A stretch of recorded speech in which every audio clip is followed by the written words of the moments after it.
Good morning. वृद्धि एवं विकास भाग 6 में पुनः आपका स्वागत है। शारीरिक विकास हम पढ़ चुके थे, मानसिक विकास, संज्ञानात्मक विकास के बारे में अध्ययन कर चुके थे। आज हम बात करेंगे इसी मानसिक विकास का ही एक भाग है भाषा का विकास। वैसे तो अलग से भी पूछा जा सकता है। भाषा विकास के बारे में आज का टॉपिक रहेगा। बिल्कुल ये भी उतना ही इम्पोर्टेंट है जितना पहले पढ़ चुके हैं। भाषा का विकास वास्तव में क्या है? तो एक बालक अगर भाषा सीख रहा है तो भाषा विकास एक कौशल है, यह एक स्किल है। ये सबसे पहला ही प्रश्न इम्पोर्टेंट है।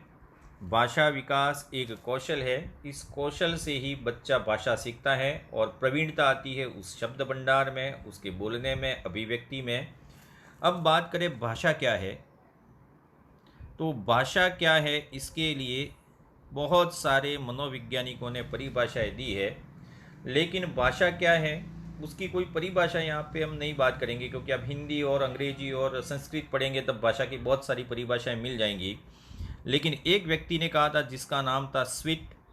इस स्वीट ने कहा था कि भाषा क्या है, तो ध्वनियों द्वारा, कोई ध्वनि है, इन ध्वनियों द्वारा यानी कि साउंड के द्वारा अगर कोई मानव है वह अपने भावों की अभिव्यक्ति करे, तो ध्वनियों द्वारा मानव अर्थात मनुष्य मानव के भावों की अभिव्यक्ति। आप अपने विचारों को अभिव्यक्त करते हैं तो यही कहलाती है आपकी भाषा। अर्थात आप अपने विचार जिस प्रकार से प्रकट करते हैं वही भाषा हुई। यह संकेतों के रूप में भी हो सकती है और शब्दों के रूप में भी हो सकती है, और आपकी जो ध्वनियाँ हैं वही बन जाती है वाणी। अर्थात एक शब्द दूसरा प्रयोग होता है वाणी, और वाणी क्या है, तो भाषा का एक विशिष्ट रूप है। वाणी भाषा का विशिष्ट रूप है। देखिए हर प्रश्न, हर लाइन इंपॉर्टेंट है। वाणी भाषा का विशिष्ट रूप है, और भाषा में क्या क्या सम्मिलित है, अर्थात किसे भाषा कहेंगे, तो भाषा में लिखना, लिखने के साथ पढ़ना, पढ़ने के साथ बोलना, लिखना, पढ़ना, बोलना, ये तीन क्रियाएं। इसके साथ है मुखात्मक अभिव्यक्ति। मुखात्मक अभिव्यक्ति, आप चेहरे से भी बहुत कुछ कह देते हैं, आपकी आंखें भी बहुत कुछ कह देती हैं, ये मुखात्मक अभिव्यक्ति हो गई। आप संकेतों का प्रयोग करें। संकेतों का प्रयोग, आजकल संकेतों में ही बहुत ज़्यादा बात होती है। प्रिया प्रकाश का वीडियो आपने ज़रूर देखा होगा। या फिर लास्ट आता है, ये प्रश्न पूछा गया है, भाषा एक कलात्मक अभिव्यक्ति भी है। कलात्मक अभिव्यक्ति का अर्थ हुआ जब सिंधु घाटी सभ्यता और जितनी भी पुरानी सभ्यताएं थी उनकी भाषा चित्रात्मक थी। तो भाषा में क्या क्या सम्मिलित है, तो भाषा में इतनी क्रियाएं सम्मिलित है।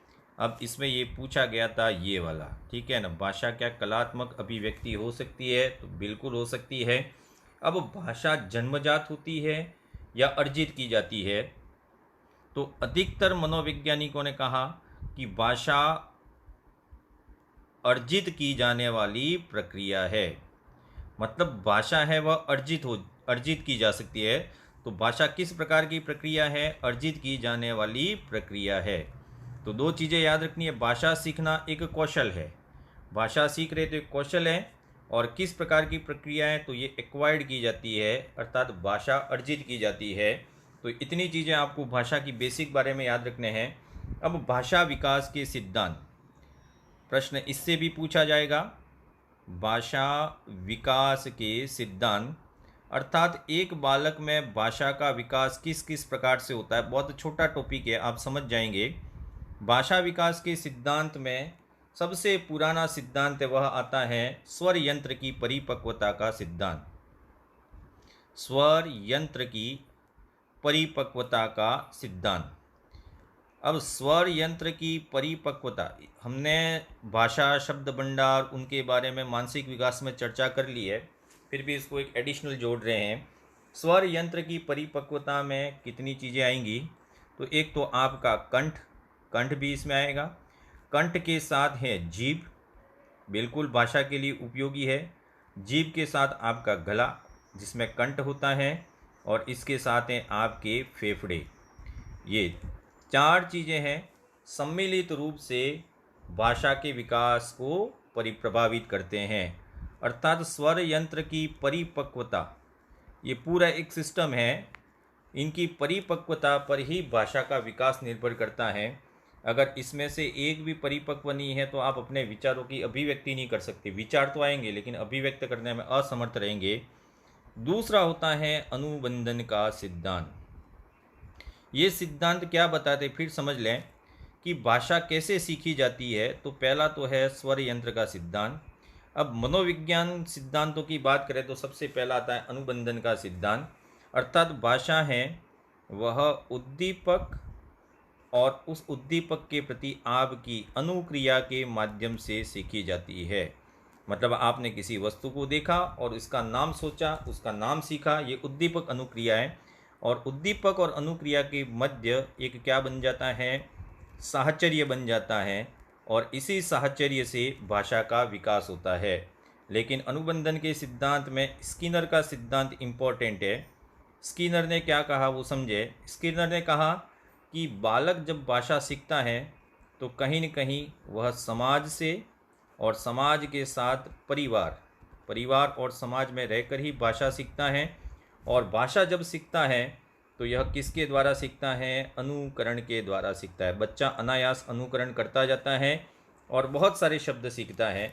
बहुत सारे शब्द में जैसे उसने एक गाली भी बोली और एक पापा भी बोला, तो आपने इस शब्द को सुनकर खुशी जाहिर की, आपने इस शब्द को सुनकर बालक की प्रशंसा की, और प्रशंसा करने के बाद आपने बोला बेटा एक बार और बोल दे, मतलब आपने उसको पुनर्बलन दिया।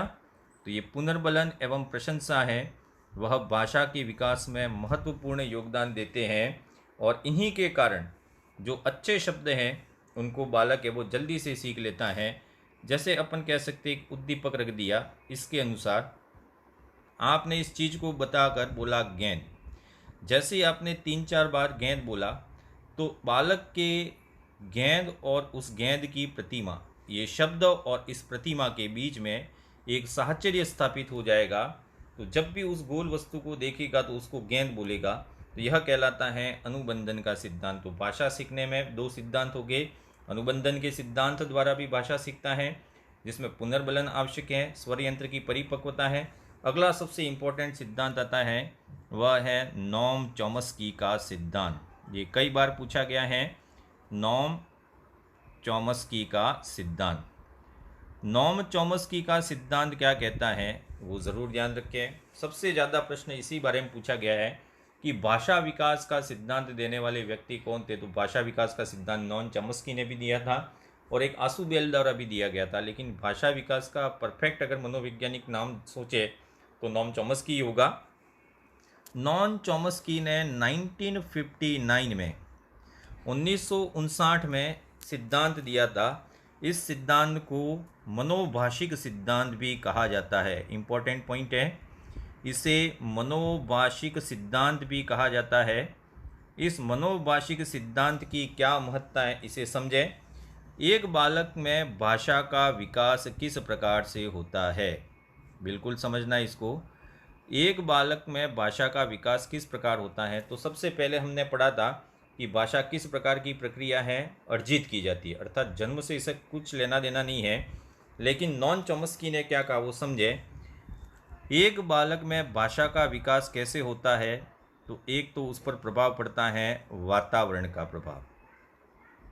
वातावरण के प्रभाव के साथ साथ उसमें एक दूसरा जन्मजात प्रवृत्ति, भाषा अर्जित करने की जन्मजात प्रवृत्ति होती है।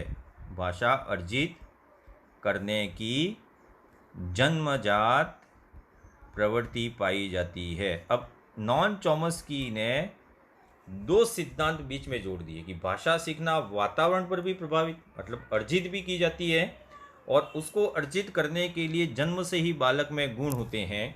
तो भाषा का विकास वातावरण के प्रभाव द्वारा भी होता है और भाषा अर्जित करने की जन्मजात प्रवृत्ति के कारण भी होता है। यहाँ वातावरण के प्रभाव में उसने दो चीज़ों की व्याख्या की थी, वह है माता पिता की वाणी तथा पुनर्बलन। यहाँ वातावरण से मतलब क्या है तो समझ ले। माता पिता की वाणी, माता पिता की वाणी उसको सुनता है, अर्थात उसका क्या करता है, अनुकरण करता है, और फिर उसको क्या मिलता है, पुनर्बलन मिलता है। तो यहाँ वातावरण के प्रभाव का मतलब क्या हुआ, माता पिता की वाणी और साथ में पुनर्बलन है, वह वातावरण के प्रभाव के अंतर्गत ही शामिल है। और जन्मजात प्रकृति होती है, मतलब ये कैसा होता है, बिल्ट इन सिस्टम होता है। भगवान ने पहले से ये सॉफ्टवेयर डाल रखा है, बिल्ट इन सिस्टम, और इसी बिल्ट इन सिस्टम को उसने बोला भाषा अर्जन तंत्र। भाषा अर्जन तंत्र नाम दिया। भाषा को बोलते हैं लैंग्वेज एक्विजिशन डिवाइस, और इसका मॉडल बोला जाता है LAD। इम्पोर्टेंट प्रश्न, भाषा विकास का LAD मॉडल किसने दिया, नॉन चॉम्स्की ने दिया।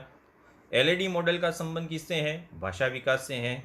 LAD क्या होता है, भाषा अर्जन तंत्र होता है, और अंग्रेजी में क्या कहते हैं, तो लैंग्वेज एक्विजिशन डिवाइस बोलते हैं। हर व्यक्ति में एक LAD पाया जाता है। इस LAD का मतलब क्या होता है वो समझ लें। जैसे कंप्यूटर काम करता है वैसे ही LAD भी अपना काम करता है। कैसे काम करता है वो समझ लें।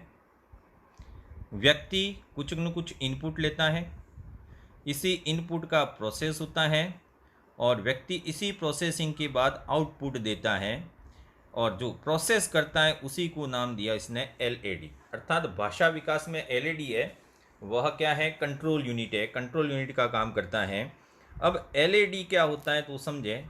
भाषा अर्जन तंत्र है, वह व्याकरण के प्रभावों पर आधारित होता है। व्याकरण के, ये प्रश्न बिल्कुल याद रखिए, LAD किस पर आधारित होता है, व्याकरण के प्रभावों पर। आजकल प्रश्न इसी प्रकार के आते हैं कि जो लैंग्वेज एक्विजिशन डिवाइस होता है वह व्याकरण के प्रभाव पर आधारित होता है। अब देखें, एक बच्चा है, वह भाषा के लिए 4 क्रियाएं कर सकता है। आपने सुना होगा LSRW, कहीं न कहीं ये क्रम आपने हर विषय में सुना होगा। L का मतलब है लिसनिंग, लिसनिंग का मतलब क्या होता है, सुनना। S का मतलब होता है स्पीकिंग, स्पीकिंग का मतलब क्या होता है, बोलना। R का मतलब रीड, रीड का मतलब क्या होता है, पढ़ना, और W का मतलब होता है राइट, यानी कि लिखना। अब नॉन चॉम्स्की ने इन चारों में से ही 2 को इनपुट बताया और 2 को आउटपुट बताया, वही समझना है। आप किससे दिमाग में ज्ञान डालते हैं, ज्ञान अंदर कैसे जाएगा, तो आपका ज्ञान अंदर जाएगा सुनने से और पढ़ने से। अर्थात सुनना और पढ़ना है वह किस यूनिट में आएंगे, इनपुट यूनिट में।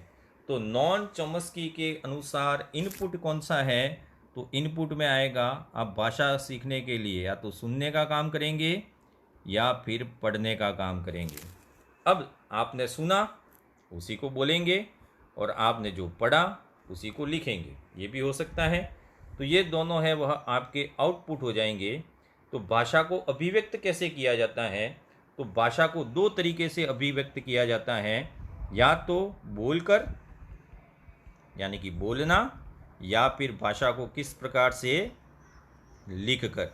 तो यहाँ आपको ये समझना है कि LAD के मॉडल में कौन से 2 इनपुट हैं और कौन से 2 आउटपुट है। तो इनपुट की बात कर दी, बोलना क्या हो गया, आउटपुट हो गया, और लिखना भी क्या हो गया, आउटपुट हो गया। तो 2 इनपुट हैं और 2 आउटपुट हैं, यही लैंग्वेज एक्विजिशन डिवाइस कहलाता है। बिल्कुल आपको याद रखना है। अगला सिद्धांत आता है, चौथा सिद्धांत, वह है सामाजिक अधिगम का सिद्धांत। इसके बारे में भी आपने पूरी चर्चा कर ली होगी। सामाजिक अधिगम का सिद्धांत है, वह किसने दिया था, तो सामाजिक अधिगम का सिद्धांत अल्बर्ट बांडुरा, और इसके साथ एक व्यक्ति का नाम हम आपको बता चुके हैं, बिल्कुल आप अधिगम वाले चैप्टर में देख सकते हैं। तो सामाजिक अधिगम का सिद्धांत दिया था अल्बर्ट बांडुरा और वाल्टेयर, 2 नाम आते हैं। इसने क्या कहा वो समझे। एक बालक में भाषा का विकास है, वह किस प्रकार से होता है, तो एक बालक में भाषा का विकास है, उसके लिए एक तो आवश्यक है अनुकरण, और अनुकरण के साथ दूसरा आवश्यक है निरीक्षण। भाषा का विकास अल्बर्ट बांडुरा के अनुसार अनुकरण एवं निरीक्षण द्वारा होता है। अब भाषा सीखने हेतु उसने एक चीज़ बताई कि अनुकरण करते वक्त पुनर्बलन आवश्यक भी है और पुनर्बलन नहीं भी हो तब भी भाषा सीखी जा सकती है। तो इसने एक ही बात बताई कि भाषा सीखने के लिए अनुकरण और निरीक्षण आवश्यक है। एक बच्चा है वह अनुकरण द्वारा ही प्रारंभिक अवस्था में भाषा सीखता है। तो यहाँ सामाजिक अधिगम सिद्धांत में दो ही याद रखने हैं। अल्बर्ट बांडुरा के अनुसार भाषा सीखने की कितनी विधियाँ हैं? दो, अनुकरण एवं निरीक्षण। अगला सिद्धांत आता है पांचवा, वह है भाषा का, चौथा या पांचवा जो भी है, भाषा का स्नायुविक आधार का सिद्धांत। अब ये थोड़ा सा इसलिए इम्पोर्टेंट है, ये पुराना सिद्धांत है। जब हम बुद्धि पढ़े थे उस आधार पर भाषा का स्नायुविक आधार का सिद्धांत क्या कहता है? तो यह कहता है कि तंत्रिका तंत्र, एक मनुष्य का तंत्रिका तंत्र होता है और इस तंत्रिका तंत्र को नियंत्रित करने का काम कौन करता है? मस्तिष्क करता है। तो भाषा विकास है वह इनके विकास पर निर्भर करता है। मतलब जितनी परिपक्वता होगी तंत्रिका तंत्र और मस्तिष्क में, भाषा उतना अधिक सीखी जाएगी। अब इसमें प्रश्न क्या आया था वो समझे। ये आपका मस्तिष्क हो गया और हम जब बुद्धि पढ़े थे तो पढ़ा था मस्तिष्क के कितने गोलार्ध होते? दो। ये गोलार्ध कहलाता है बायां और इस गोलार्ध को बोला जाता है दायां। और प्रश्न आया था, गोलार्ध नहीं पूछा था, इसे बोलते हैं बाया हेमिस्फीयर और इसको बोला जाता है दाया हेमिस्फीयर। अर्थात दो गोलार्ध हैं, आप गोलार्ध बोल सकते हैं, बाया गोलार्ध और दाया गोलार्ध। हम पढ़े थे कि जो ये बाया गोलार्ध है वो किससे संबंधित होता है? तार्किक चिंतन से संबंधित होता है, तर्क से। इसी को कहते हैं, इसका संबंध किससे होता है? बुद्धि से। और दाया गोलार्ध है उसका संबंध किससे होता है? सृजनात्मकता से होता है। अर्थात भाषा जब सीखी जाती है तो भाषा सीखने में कौन सा गोलार्ध उत्तरदायी होता है? तो बायां गोलार्ध होता है, वह भाषा सीखने के लिए उत्तरदायी होता है। पहला इंपॉर्टेंट प्रश्न, भाषा सीखने में कौन सा गोलार्ध काम करता है? बायां गोलार्ध काम करता है।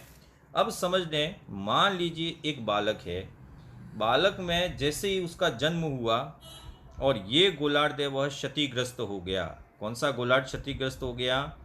बायां गोलार्ध है, बायां भाग है, वह क्षतिग्रस्त हो गया। तो क्या बालक भाषा सीख पाएगा? ये इम्पोर्टेंट प्रश्न है, क्योंकि भाषा का जो विकास है वो बाएं गोलार्ध पर निर्भर करता है। बायां गोलार्ध अगर जन्म के समय क्षतिग्रस्त हो जाता है तो बालक है वह कौन से भाग से भाषा सीखेगा? दाएं भाग का उपयोग करेगा। लेकिन ये शर्त कब है? जब जन्म के समय या जन्म के कुछ समय बाद अगर क्षतिग्रस्त हो जाए। लेकिन मान लीजिए अगर बालक का ये भाग है वह 2 या 3 साल बाद क्षतिग्रस्त होता है, अर्थात उसने भाषा सीखने के लिए अपने बाएं भाग का उपयोग करना शुरू कर दिया और फिर नष्ट हो जाता है, तब ये दायां भाग है वह काम नहीं करेगा। 2 वर्ष 3 वर्ष बाद है वह दायां भाग भाषा को सीखने में कभी मदद नहीं करेगा। इसलिए 2-3 वर्ष बाद अगर ऐसा होता है तो बालक है उसका भाषा विकास क्या हो जाता है? अवरुद्ध हो जाता है। बिल्कुल ध्यान रखें। अब ये प्रश्न पूछ लिया जाए कि शब्द भंडार से संबंधित कौन सा भाग है? तो इसमें शब्द भंडार से संबंधित कौन सा भाग है? देखो, बुद्धि से संबंधित, भाषा सीखने से संबंधित, और अगला प्रश्न आएगा शब्द भंडार। शब्द भंडार को सीखने से संबंधित गोलार्ध भी कौन सा है? बायां गोलार्ध ही है। जैसे जैसे जैसे जैसे बालक बड़ा होता जाता है शब्द भंडार बढ़ता जाता है। पहले संज्ञा सर्वनाम तक ही उसका वास्ता होता है, फिर बाद में धीरे धीरे भाषा रचना का भी हो जाता है, क्रम हो जाता है। अब देखें भाषा विकास का क्रम क्या होता है, कैसे कैसे आप भाषा सीखे हैं। तो भाषा विकास का क्रम देखिए, हर पॉइंट अलग है, ये तो सिद्धांत हो गए। अब आप भाषा कैसे सीखे, तो भाषा विकास का क्रम की बात करें तो भाषा विकास के 2 क्रम होते हैं और 2 ही पक्ष होते हैं। यहाँ समझना है भाषा विकास क्रम के कितने पक्ष होते हैं। आजकल पक्षों से संबंधित भी प्रश्न पूछे जाते हैं। भाषा विकास का एक तो पक्ष होता है गत्यात्मक पक्ष, बिल्कुल ध्यान रखना है। ये कौन सा, ये परीक्षा में पूछा जा सकता है। और भाषा विकास का ही दूसरा पक्ष होता है मानसिक पक्ष। क्या अंतर होता है दोनों में समझें। गत्यात्मक पक्ष का मतलब क्या हो गया, तो ध्वनियों का संयोजन करने की योग्यता। ध्वनियों का संयोजन करने की योग्यता है, वह क्या कहलाएगी, गत्यात्मक पक्ष। ध्वनियों का संयोजन करने की योग्यता, अर्थात आप ध्वनियों को समझ रहे हैं और शब्द बनाने की कोशिश कर रहे हैं, तो ये आपका गत्यात्मक पक्ष है, जिसमें शब्द निर्माण होता है। अर्थात ध्वनियों का संयोजन करने की योग्यता, जिसके कारण बालक क्या करता है, शब्द निर्माण करता है। पहले खुद शब्द निर्माण करेगा, बाद में दूसरा पक्ष होता है बोले गए शब्दों का अर्थ निकालने की योग्यता। अब जो बोले गए शब्द है, कोई दूसरा बोल रहा है, ये स्वयं से संबंधित होता है। अब कोई बोले गए, किसी व्यक्ति ने दूसरा शब्द बोला, जो उसने समझा वैसा ही शब्द अगर कोई दूसरा व्यक्ति बोलता है, तो बोले गए शब्दों का अर्थ जानने की योग्यता, बोले गए शब्दों का अर्थ जानने की योग्यता है। इस अर्थ जानने की योग्यता को किस पक्ष से संबंधित किया गया है, मानसिक पक्ष से। अब एक बालक है, वह इन दोनों के संतुलन से ही भाषा सीखता है। मतलब इन दोनों के मध्य अगर साहचर्य स्थापित हो जाए, किसके मध्य, गत्यात्मक पक्ष और मानसिक पक्ष के मध्य अगर साहचर्य स्थापित हो जाता है, तो वह बालक है वो भाषा जल्दी सीखेगा। और प्रश्न आया था, ये साहचर्य किस अवस्था में विकसित होता है। भाषा विकास के क्रम में गत्यात्मक पक्ष और मानसिक पक्ष का साहचर्य है, वह कब आता है, 12 से 18 माह में। इम्पोर्टेंट ये भी, ठीक है। 12 से 18 माह के शिशु में गत्यात्मक पक्ष और मानसिक पक्ष में एक साहचर्य स्थापित हो जाता है। वह शब्द बोलने भी लगता है और बोले गए शब्दों का अर्थ जानने के लिए भी वह उत्सुक होता है। तो यह भाषा विकास का क्रम है। पहले भाषा विकास कैसा होता है, गत्यात्मक, और गत्यात्मक होने के बाद फिर कैसा होता है, मानसिक होता है। ये ज़रूर याद रखें, भाषा का विकास का क्रम गत्यात्मक से मानसिक होता है या मानसिक से गत्यात्मक होता है। तो आपको ये याद रखना है, भाषा विकास का क्रम है वह हमेशा गत्यात्मक से मानसिक ही होता है। अब भाषा विकास के इसी क्रम में आगे बढ़े, तो भाषा है वह कितनी अभिव्यक्तियों के रूप में होती है। आप जब भाषा बोलेंगे तो आप किस प्रकार से भाषा के क्रम अनुसार आप भाषा सीखेंगे। तो दो चीज़ें आपको याद रखनी है, दो प्रकार की अभिव्यक्तियाँ होती है। भाषा की अभिव्यक्तियाँ क्या होती है, भाषा की अभिव्यक्तियाँ मतलब आप भाषा किस प्रकार से अभिव्यक्त करेंगे। क्या जन्म के समय से ही आप बोलते हो जाएंगे, तो नहीं, आप विशेष क्रम में भाषा को सीखेंगे। यह अभिव्यक्तियाँ दो प्रकार के भागों में विभाजित की जा सकती है, जिसमें सबसे पहला आता है वास्तविक भाषा से पूर्व की अभिव्यक्तियाँ। मतलब आप भाषा सीख रहे हैं, इसके पूर्व की अभिव्यक्तियाँ क्या होती है, मतलब भाषा सीखने से पहले आपने क्या क्या किया, तो ये पूर्व की अभिव्यक्तियाँ हो गई। और दूसरा है वास्तविक भाषा की अभिव्यक्तियाँ, मतलब आप अब बोलना सीख गए तो वास्तविक भाषा की अभिव्यक्तियाँ। अर्थात भाषा की अभिव्यक्तियाँ कितने प्रकार की होती है, दो, एक पहले की और एक भाषा बोल रहे भाषा के दौरान की। पूर्व की अभिव्यक्तियों में पूछा गया था, एक क्रम है जिसको बोला जाता है CCG। ये क्रम आपको याद रखना, आजकल आड़े टेढ़े प्रश्न पूछे जाते हैं। तो CCG का संबंध है, ये तीन चीज़ें ही पूछी जाती है। CCG का संबंध है भाषा पूर्व की अभिव्यक्तियाँ, अर्थात आप भाषा सीख रहे हैं उसके पहले क्या क्या करते हैं। तो तीन आते हैं, एक तो आता है क्रंदन, क्रंदन यानी कि रोना, क्राइंग बोलते हैं जिसको C। दूसरा है क्वीन, बलबलाना, C और C का मतलब क्या हुआ, क्राइंग, क्वीन। और तीसरा आता है गेस्चर, इस गेस्चर को बोलते हैं हाव भाव। ये तीनों चीज़ें हैं, क्रंदन, क्वीन को कहते हैं बलबलाना और हाव भाव। इन तीनों का संबंध किससे है, वास्तविक भाषा से पूर्व की अभिव्यक्तियाँ। क्रंदन क्या होता है, तो क्रंदन का मतलब होता है रोना। अब बालक किस भाषा में रोता है, आपने जन्म लिया होगा तो आप किस भाषा में रोए होंगे। तो रोने की कोई भाषा नहीं होती। आप इंग्लैंड चले जाओगे तो भी बच्चा उसी कोई व्यंजन या स्वर में ही रोएगा, अंग्रेजी में नहीं रोता, बागड़ी में नहीं रोता। रोना है वह जन्म से ही शुरू हो जाता है, मतलब बालक ने जैसे ही जन्म लिया रोना शुरू हो जाता है। और इसी के साथ कह सकते हैं यह भाषा का प्रारंभिक रूप है। ये इम्पोर्टेंट प्रश्न, भाषा का प्रारंभिक रूप कौन सा माना गया है? तो रोना ही भाषा का प्रारंभिक रूप है, क्योंकि रोना किसी न किसी ध्वनि के माध्यम से ही होता है। और रोने के बाद, क्रंदन के बाद दूसरा आता है बल बलाना, बल बलाना। और इसी बल बलाने को बोला जाता है कूइंग बोला जाता है। ठीक है, बल बलाना क्यों इंपॉर्टेंट है और बल बलाना होता क्या है?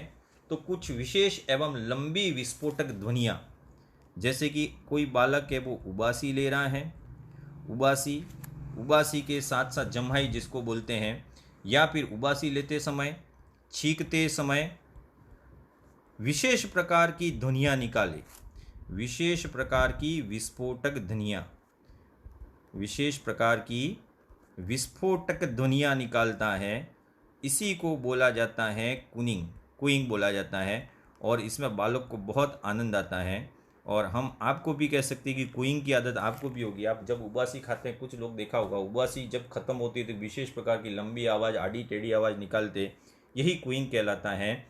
अब यह क्या इंपॉर्टेंट है, इससे संबंधित 3 प्रश्न याद रखिए। कूइंग की प्रक्रिया है वह पूरी की पूरी वोकल मैकेनिज्म पर आधारित है। हिंदी में क्या कहते हो मुझे पता नहीं है, वोकल मैकेनिज्म पर आधारित है। अर्थात सीसीजी में कौन सी प्रक्रिया वोकल मैकेनिज्म पर आधारित है? तो वो कौन सी है? कूइंग, यानी कि बलबलाना। इसमें इससे इस प्रक्रिया से बालक के स्वर यंत्र में परिपक्वता आती है। मतलब स्वर यंत्र है वो परिपक्व कब होता है? कूइंग के कारण ही होता है। तो इसके कारण स्वर यंत्र में परिपक्वता आती है और बालक ध्वनि संयोजन करता है, उसका प्रमुख आधार यही है। ये प्रश्न पूछा गया है कि कौन सी वास्तविक भाषा पूर्व अभिव्यक्तियों में ध्वनि संयोजन को परिपक्व कर दिया, ध्वनि संयोजन का आधार है, तो वो कौन सा है? कूइंग है। तो यह ध्वनि संयोजन का आधार है। तो ये आपको 3 पॉइंट याद रखने हैं। यह वोकल मैकेनिज्म पर आधारित है, इससे स्वर यंत्र में परिपक्वता आती है और यही क्रिया है वह ध्वनि संयोजन का आधार है। और तीसरा आता है हाव भाव। हाव भाव का मतलब आपकी बॉडी लैंग्वेज नहीं है, यहाँ पे है गेस्चर, संकेतों द्वारा विचारों की अभिव्यक्ति, संकेतों द्वारा विचारों की अभिव्यक्ति। आपने कोई संकेत बना दिया, उस संकेत में, संकेत के माध्यम से कोई समझ जाता है तो संकेतों द्वारा, अर्थात इस अवस्था में बालक हाँ या ना सिर हिला के जवाब देता है, उसको हाँ या ना बोलने नहीं आता, सिर हिलाकर अपनी सहमति देता है। तो ये 3 है वह भाषा के विकास की पूर्व की अभिव्यक्तियाँ हैं। अब बात करेंगे वास्तविक भाषा की अभिव्यक्तियाँ। मतलब आप भाषा सीख गए तो किस प्रकार से सीखेंगे? तो वास्तविक भाषा की अभिव्यक्तियाँ, वास्तविक भाषा की अभिव्यक्तियाँ किस प्रकार से होती है? तो वास्तविक भाषा में आप क्या करेंगे? तो सबसे पहले आप में विकसित होगा आकलन क्षमता, आकलन क्षमता का विकास होगा। आकलन क्षमता का संबंध किससे है? तो दूसरे व्यक्तियों की क्रियाएं और भाव भंगिमाओं को समझना। दूसरे व्यक्ति की क्रियाएं, दूसरे व्यक्ति की क्रियाएं, इनको अगर आप समझें तो उसको कहते हैं आकलन क्षमता। दूसरे व्यक्ति की क्रियाओं को या भाव भंगिमाओं को समझना, मतलब आप आकलन करेंगे। जैसे कि आपने एक छोटा सा प्रयोग किया होगा, एक छोटा सा बच्चा है, उसको खिला रहे हैं, आप आंखें फाड़ कर देखेंगे तो वो बच्चा सीरियस हो जाएगा और वापस स्माइल करेंगे तो वो भी स्माइल करने लगेगा। वो समझ जाता है आप गुस्सा कर रहे हैं, आप हंस रहे हैं। तो ये कहलाती है आकलन क्षमता। फिर आता है उच्चारण। इसके बाद आप सीखेंगे उच्चारण। और उच्चारण किसके द्वारा सीखा जाता है? इम्पोर्टेंट प्रश्न। उच्चारण हमेशा अनुकरण के द्वारा सीखा जाता है। उच्चारण सीखने की विधि कौन सी होती है? अनुकरण द्वारा। और बच्चा है वह सबसे पहले किस प्रकार के शब्द बोलेगा? निरर्थक शब्द, जिनका कोई अर्थ नहीं होता है। और जब बालक निरर्थक शब्द बोलने की उम्र होती है 6 माह, 6 माह तक उसके शब्दों का कोई अर्थ नहीं होता, लेकिन बाद में वह शब्द कैसे हो जाते हैं, सार्थक हो जाते हैं, अर्थात जिसका कोई न कोई अर्थ होता है ऐसा शब्द बोलता है। इसके बाद तीसरा है वो धीरे धीरे उच्चारण से बालक में शब्द भंडार का विकास होता है। शब्द भंडार का विकास। अब शब्द भंडार का विकास का मतलब क्या हुआ समझे। यहाँ दो चीज़ें हैं। शब्द भंडार के विकास में नए शब्द सीखना ही नहीं होता है। इम्पोर्टेंट प्रश्न है, शब्द भंडार में क्या शामिल है, नए शब्द सीखना। नए शब्द सीखना, जैसे कि आपने सीखा बादल, ये शब्द सीखा, नया है, लेकिन कुछ समय बाद आपने पुराने शब्दों का नया अर्थ निकालना, ये भी शब्द भंडार में ही है। पुराने शब्दों का नया अर्थ निकालना। शब्द भंडार का मतलब नए शब्द सीखना ही नहीं होता है, पुराने शब्दों का नया अर्थ निकालना ही क्या होता है, शब्द भंडार हो सकता है। जैसे कि बादल को आपने इसके पर्यायवाची आपने याद कर लिए, तो ये पर्यायवाची है, वह भी आपके शब्द भंडार में शामिल हो जाएंगे। अब शब्द भंडार कितने प्रकार का होता है। एक बालक, जब आप बालक थे तो आपने किस प्रकार से शब्द भंडार का विकास किया, तो यहाँ पे आता है 2 प्रकार का शब्द भंडार होता है। एक तो होता है सामान्य शब्द भंडार और एक होता है एक बालक का विशिष्ट शब्द भंडार। सामान्य शब्द भंडार में 2 चीज़ें, एक तो है संज्ञा, एक बालक संज्ञाओं का सर्वाधिक उपयोग करेगा, और वर्ब का यानी कि क्रिया। सामान्य शब्द भंडार में कौन कौन सी चीज़ें शामिल है, 2 ही, संज्ञा और क्रियाएं। सबसे पहले सामान्य शब्द भंडार का विकास होता है, फिर विशिष्ट। विशिष्ट का मतलब क्या हुआ, तो विशेष अवसरों पर प्रयोग किए जाने वाले शब्द। आपको जब भी संवेगात्मक स्थिरता आ जाए या कोई विशेष अवसर है, तब आप कुछ शब्दों का प्रयोग कर रहे हैं, तो विशिष्ट शब्द भंडार में आएगा। इससे संबंधित प्रश्न पूछा गया था कि कौन कौन सी चीज़ें हैं वो आपको याद रखनी है। जैसे कि रंगों के नाम बताना, रंग, रंगों के नाम बताना विशिष्ट शब्द भंडार हैं। किसी संख्या की व्याख्या करना विशिष्ट शब्द भंडार में आता है। इसके बाद समय, समय कल परसों ऐसा बोल रहे हैं, विशिष्ट आ रहा है, ठीक है। इसके साथ ही मुद्रा का ज्ञान, मुद्रा के बारे में आप कुछ बता रहे हैं, यह किस में आएगा, विशिष्ट। इसके बाद 2 आता है अशिष्ट शब्दों का प्रयोग। आप गालियाँ सीख रहे हैं, अशिष्ट शब्द और शिष्टाचार के शब्द, यह दोनों भी आप विशेष परिस्थिति में ही उपयोग में लेते हैं। गाली भी विशेष परिस्थिति में ही बोलेंगे, नमस्ते करेंगे, गुड मॉर्निंग कहेंगे, ये भी आपका विशिष्ट शब्द भंडार है। तो अशिष्ट शब्दों का प्रयोग, शिष्टाचार से जुड़े शब्दों का प्रयोग, और बालक में कुछ गुप्त शब्द भी होते हैं जो उनकी गैंग ही जानती है, वह कहलाता है गुप्त शब्द भंडार। तो पीछे वाले 3 हैं, यह पूछे गए हैं। अशिष्ट, शिष्ट और गुप्त शब्द, यह सामान्य शब्द भंडार से संबंधित है या विशिष्ट शब्द भंडार से संबंधित है। तो यह किससे संबंधित है, विशिष्ट शब्द भंडार से। तो विकास की अभिव्यक्ति, शब्द भाषा की अभिव्यक्तियाँ हो गई। अब बात करें भाषा विकास को प्रभावित करने वाले कारक। कौन कौन से कारक है वो प्रभावित करते हैं आपकी भाषा के विकास को। तो पहला तो सीधा ही हो गया परिपक्वता, इसके बारे में ज़्यादा बात नहीं करेंगे। परिपक्वता भाषा विकास को प्रभावित करती है। दूसरा आपका स्वास्थ्य, बिल्कुल आपका गला बैठ गया जन्म से, नहीं काम चलेगा। तीसरा आता है आपकी बुद्धि, जितना अधिक बुद्धिमान होगा वह उसका भाषा विकास बहुत तेज़ी से होगा। तीसरा है वातावरण। वातावरण शब्द आते ही आपको तो फिक्स कर देना है, परिवार का वातावरण, समाज का वातावरण, घर का वातावरण, विद्यालय का वातावरण, ये बिल्कुल करना है। 5वें नंबर पे आती है प्रेरणा, बिल्कुल अभी प्रेरणा प्रभावित करती है भाषा सीखने को।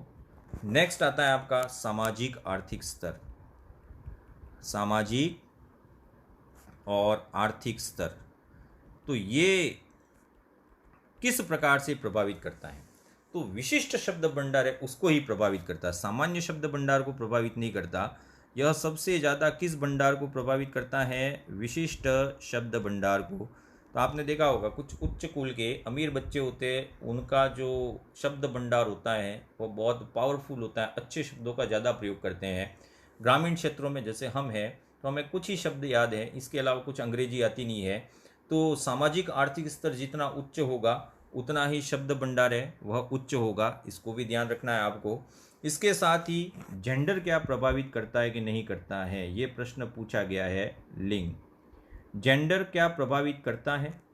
बालक ज़्यादा सीखते हैं जल्दी भाषा या बालिकाएं, तो यहाँ कोई लैंगिक पूर्वाग्रह नहीं है। मनोविज्ञान क्या कहता है वो समझे कि मान लीजिए एक लड़का है और एक लड़की है। अब आपकी राय में कौन सा भाषा जल्दी सीखेगा, लड़का या लड़की? तो लड़का गालियाँ ज़्यादा सीखेगा भाई, ठीक है।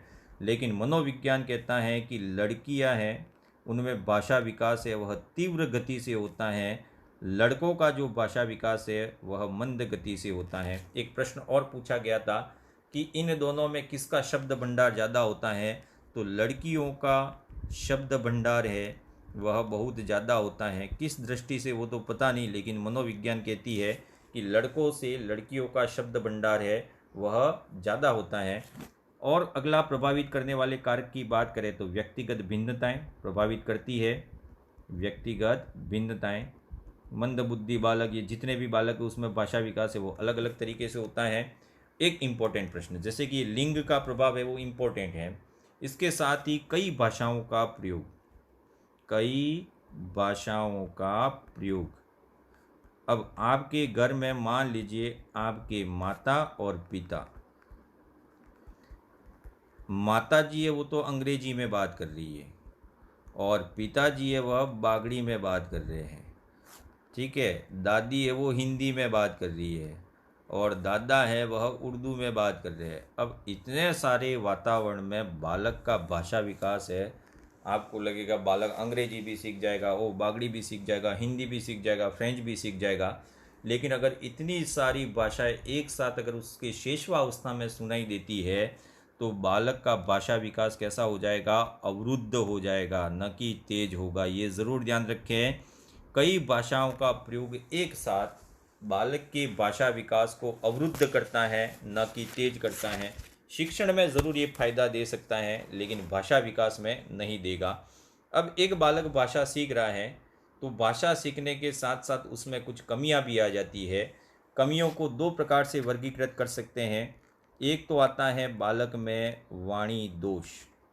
वाणी दोष का मतलब क्या होता है, तो ये स्पीच डिफेक्ट होते हैं, बीमारी नहीं होती, डिफेक्ट होते हैं। और दूसरा आता है वाणी विकार।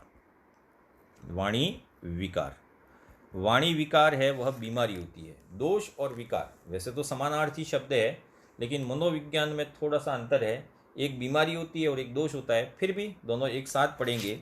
वाणी दोष है वह जन्मजात भी हो सकता है, जन्मजात, और जन्मजात के साथ वाणी दोष है वह वातावरण से प्रभावित भी हो सकता है, अर्थात वातावरण के द्वारा भी प्रभावित होता है। अब वाणी दोष कितने प्रकार के हो सकते हैं, 3 प्रकार के, उसको समझें। शब्दार्थ से संबंधित, शब्दार्थ से संबंधित, शब्दार्थ से संबंधित अर्थ क्या हुआ, तो मान लीजिए समान ध्वनि वाले शब्द है, समान ध्वनि वाले, हिंदी में कहीं कहीं आते हैं ऐसे, समान ध्वनि वाले शब्द है लेकिन इनका अर्थ भिन्न भिन्न है। अर्थ कैसा है, भिन्न भिन्न है, लेकिन बालक इसको समझने में असमर्थ रहे तो ये कहलाता है शब्दार्थ से संबंधित दोष। दूसरा आता है वाक्य संरचना से संबंधित दोष, वाक्य संरचना से संबंधित दोष, मतलब इसमें सबसे ज़्यादा व्याकरण प्रभावित होती है, ठीक है। तो इसको कह सकते हैं व्याकरण प्रयोग संबंधी दोष भी कहा जाता है इसको। व्याकरण का प्रयोग करना ही नहीं आ रहा है आपको, अंग्रेजी में अक्सर आपको नहीं आता पर हिंदी में भी कभी कभी नहीं आता है। तो शब्द संरचना, शब्दार्थ से संबंधित, वाक्य संरचना से संबंधित, और तीसरा है उच्चारण दोष। आप लिख तो सही रहे हैं लेकिन उच्चारण दोष का मतलब क्या हुआ कि आप बोल नहीं रहे हैं, जैसे कि परेड, परेड जिसको बोला जाना चाहिए परेड, ये हो गया आपका उच्चारण संबंधी दोष। आप देवेंद्र को देवेंद्र बोलते हैं, देवेंद्र को क्या बोल रहे हैं, देवेंद्र बोल रहे हैं, ये भी आपका उच्चारण संबंधी दोष है। श को आप क्या बोल रहे हैं, स बोल रहे हैं, यह भी उच्चारण संबंधी दोष है। उपन्यास बोल रहे हैं इसको, और कुछ लोग हैं वो उपन्यास बोलते हैं, यह भी उच्चारण संबंधी दोष है। तो इधर वाले ये तो हो गए वाणी दोष। वाणी दोष कितने प्रकार के होंगे? शब्दार्थ से संबंधित, वाक्य संरचना से संबंधित और उच्चारण दोष। अब अगला आता है वाणी विकार, यानी कि स्पीच डिसऑर्डर क्या होते हैं, तो ये किसके कारण होते हैं? इसका प्रमुख कारण है दोषपूर्ण समायोजन। दोषपूर्ण समायोजन, इनको थोड़े से प्रयास से ही सुधारा जा सकता है वाणी दोषों को, लेकिन वाणी विकारों को दूर करने के लिए विशेष तकनीकों की आवश्यकता होती है, ये ज़रूर ध्यान रखें। इसमें पहला आता है भ्रष्ट उच्चारण। अस्पष्ट नहीं, यहाँ पे आ गया भ्रष्ट उच्चारण। यहाँ पे अंग्रेजी शब्द आपको याद रखने हैं। भ्रष्ट उच्चारण को बोला जाता है लिस्पिंग, इसको बोलते हैं लिस्पिंग बोलते हैं। जैसे कि पूरा अक्षर है उसको ही बदल दिया, अर्थात अक्षर ध्वनि का अगर प्रतिस्थापन हो जाए, अक्षर ध्वनि का प्रतिस्थापन, और अक्षर ध्वनि का प्रतिस्थापन कर दिया जाए तो उसी को बोला जाता है लिस्पिंग। जैसे कि एक बालक सही सही शब्द है उसको फही फही बोल रहा है, फही फही, तो स को बदल के उसने फ कर दिया, तो ये तो पूरा भ्रष्ट उच्चारण हो गया, इसको ही बोला जाता है लिस्पिंग। दूसरा होता है अस्पष्ट उच्चारण। अस्पष्ट उच्चारण, अस्पष्ट उच्चारण का अर्थ हुआ यहाँ पे स्लरिंग। ये पूछा गया अंग्रेजी में। लिस्पिंग और स्लरिंग दोनों का संबंध किससे है? वाणी विकार से है, दोनों ध्यान रखें। जैसे कि आप समानांतर को समांतर बोल रहे हैं, समांतर शब्द बोल रहे हैं, किसको बोल रहे हैं? समानांतर। मतलब आप पढ़ कुछ रहे हैं और बोल कुछ रहे हैं, यह कहलाता है अस्पष्ट उच्चारण। और दो बीमारी आती है, तुतलाना, और तुतलाने के साथ आता है हकलाना।